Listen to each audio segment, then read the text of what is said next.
네, 더 증시 라이브 오후장 투자 전략 함께해서 알파경제 김종희 의사와 함께 이야기 나눠보죠. 어서 오세요. 안녕하십니까. 네, 지금 제가 받은 자료 공유를 해드렸는데 줄라이 딜이라고 표현하네요.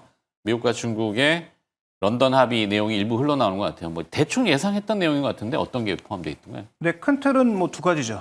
미국이 결국 이번에 중국과 합의를 할 수밖에 없었던 이유, 결국은 히토류와 관련된 수출 규제가 가장 큰 문제였다. 중국이 막아버린. 네. 히토류가 없으면은 사실 전기차뿐만 아니라 내연기관차 일부 들어오는데 슘, 듐 이런 거 들어가는 게 히토류잖아요. 네오디뮴, 뭐. 종류도 엄청 많고. 네. 그중에 두 가지인 것 같아요. 네오디뮴과 프로세슘인가 그 두 가지로 저 기억하고 있는데 네. 일단 이 두 가지가 안 되면 그냥 뭐 전기차 이런 것만 안 되는 게 아니고 전기가 들어가는 모든 건 다 안 됩니다. 모터의 자석. 그렇죠. 이건가 봐요. 그러니까 연구 자석이니까 연구 자석이 들어가는 거의 모든 전자기기는 다 안 된다라고 보시면 되는 거죠. 열이 많이 나니까 열 나면 멈춰버리는데 그 히토류를 섞었으면 열을 잡아주는 이런 형태인가 보더라고요. 열도 있지만 일단 연구 자석이 들어가야 모터를 구동하는 데 있어서의 핵심이기 때문에 이 연구 자석이 그러니까 그 모터가 들어가는 거의 모든 제품에는 다 안 된다. 현재 그럼 중국이 히토류 두 가지의 핵심을 막아버리면은 일단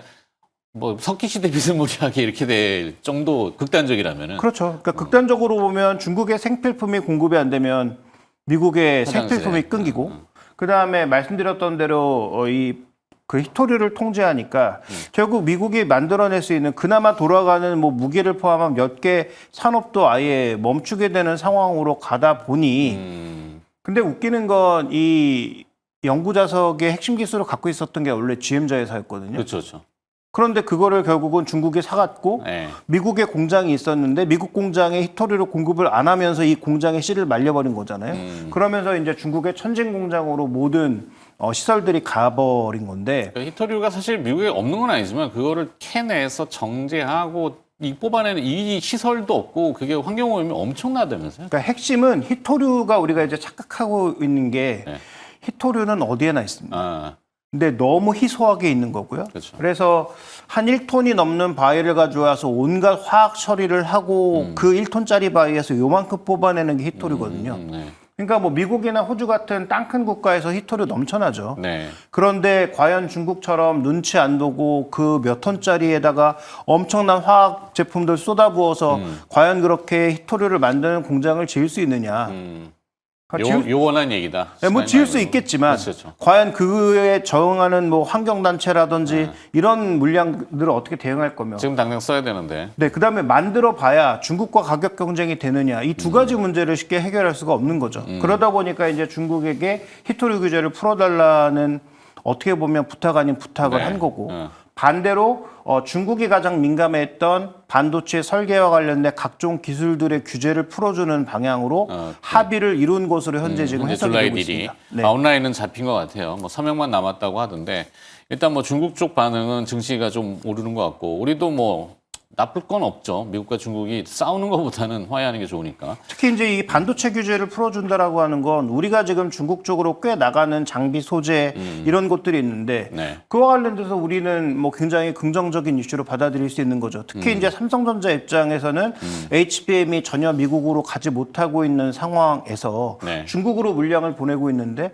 이와 관련돼서는 또 긍정적인 이슈로 받아들일 수도 있는 부분이니까. 그렇죠. 네. 그래서 삼성전자가 주도주로 과연 귀환할 수 있을까? 뭐 어떤 동력이 필요한데 포인트가 몇 가지 나올 것 같은데. 저는 일단 그 메모리 좋은 거 다 알고 계시잖아요. 네네네. HBM이 지금 삼성전자가 못 들어간 건 뭐 여전히 지켜봐야 되는 이슈긴 하지만 메모리는 다 좋아요. 지금 뭐 그 낸드도 좋고 그 다음에 뭐 DDR5도 좋고 HBM도 좋고 다 좋은 그런 상황이니까 그럼 이건 문제가 없다라고 봐야 되는 거고 문제는 뭐냐 결국은 이제 분기 단위로 계속 몇 천억 조 단위로 적자를 내고 있는 비메모리가 어떻게 될 거냐가 핵심 포인트인데 네.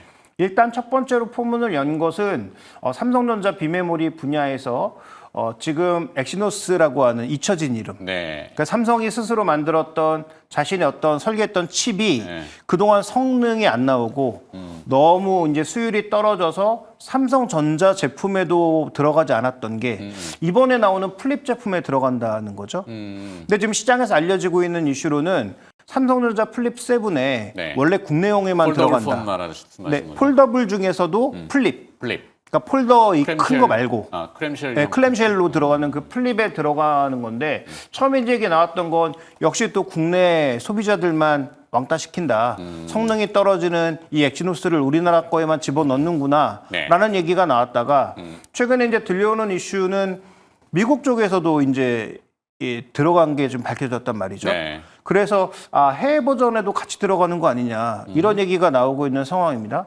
그러면 지금 우리가 플립 가격을 한 150만 원 정도로 보고 이게 이제 가장 잘 팔렸을 때가 5때, 그러니까 6 때는 조금 판매량이 꺾이긴 했는데 5 때 거의 한 700만 대 정도를 글로벌하게 팔았거든요.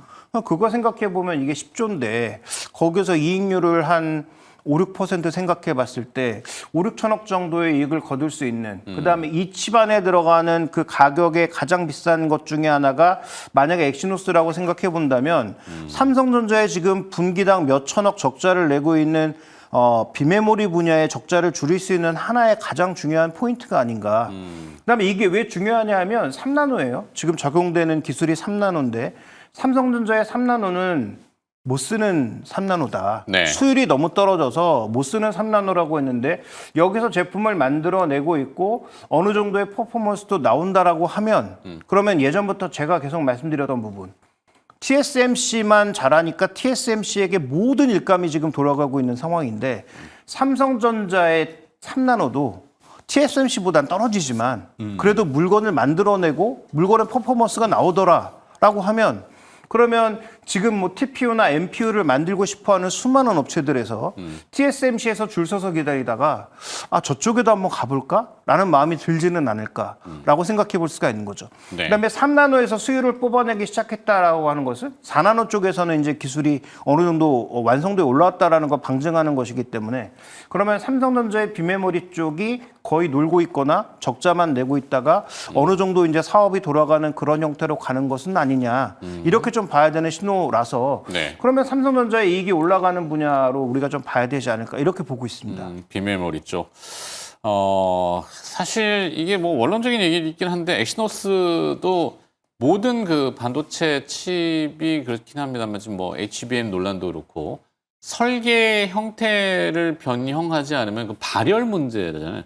이게 모든 막 때려 넣어가지고 공간 안에 물리적으로 많은 처리 기능들을 하다 보니까 뭐 열통이 터져가지고 이게 열이 나는 건데 그래서 AP 칩을 엑시노스를 했더니 나중에 예전에 막 우스갯소리로 뭐 손난로다 하잖아요.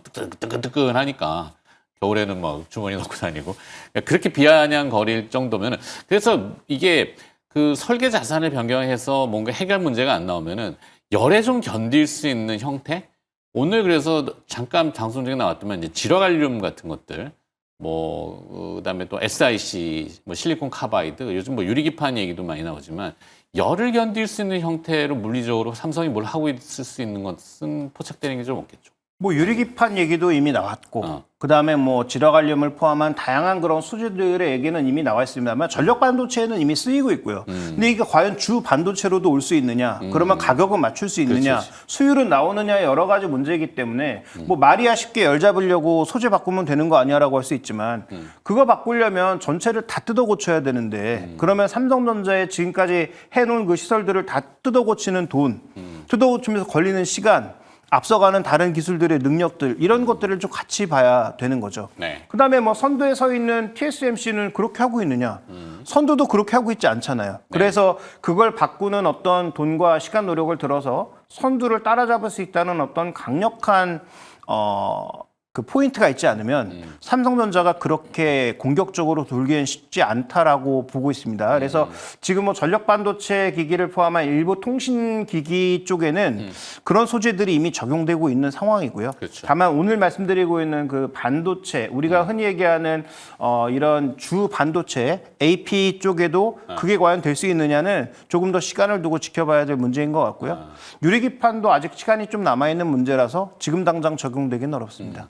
그러니까 방산용 반도체라 그러면 좀 웃긴 얘기인데 이게 반도체가 뭐 어디용이 있고 물론 특화된 어떤 설계 기능이나 뭐 그런 이 기능이 있을 수는 있겠죠. SiC 뭐 이 주문형 반도체가. 근데 방사는 비싸도 그 초고열을 버티는 게 가장 핵심이니까. 그렇죠. 근데 지금 우리가 쓰는 그 모바일 기기라고 해봐야 많이 올라가 봐야 50도, 40도 수준이거든요. 물론 그것도 우리 손엔 뜨겁지만. 네. 근데 무기야 지금 뭐 온도가 막 1000도 이렇게 올라가는데 거기는 가격이 비싸도 무조건 1000도를 버틸 수 있는 그런 지라관련 같은 게 필요한 거죠. 그러니까 거기와 지금 우리가 일상적으로 쓰이는 그 반도체 용도와 온도가 다르기 때문에 그렇죠. 이걸 이제 단순 비교하기는 좀 어렵지 않나 보고 있습니다. 그러니까 뭐 삼성이 가지고 있는 그 내공의 힘 뭘까? 그러니까 요즘 최근에 보면 현대차도 여기 좀 써놓으시긴 했는데 어제 이제 뭐 하이브리드 차 얘기를 하시고 했잖아요. 그러니까 전장용 반도체들 뭐 이런 것들도 보면은 이렇게 진동, 충격, 열 이런 거에 또 특화된 반도체들이 많잖아요. 그러다 보니까 이제 뭐 같이 개발하는 파트너사로 이제 LX 세미콘이 슬쩍 어디선가 나왔는데 주가도 많이 눌려 있고 뭐 이런 회사들도 좀 돌아올 수 있을까 싶기도 하고. 또 LX세미콘이 개발하는 건 이 메인 칩이라기보다는 다른 분야의 칩들, 뭐 다이오드 쪽 이런 쪽이기 때문에 그건 좀 약간 경우가 다르고요. 지금 테슬라가 소위 SDV, 그러니까 소프트웨어 디파인 비클에서는 너무 압도적으로 앞서 있고, 그 다음에 중국이 이를 좀 따라가라는 노력들을 최근 뭐 화웨이나 샤오미를 중심으로 가고 있죠. 네. 그러면 그 나머지 레거시 자동차들에 들어가는 칩 수준은 그야말로 테슬라 입장에서는 웃기조차 어려운 정도의 수준의 칩들이라서 그러면 여기도 결국은 이 하드웨어를 어딘가 올려야 되거든요. 네. 근데 뭐 많은 분들이 모르시지만 삼성전자의 사업부가 이미 존재하고 있고 제품은 계속 개발되고 있습니다. 쓰이질 않아서 그렇지.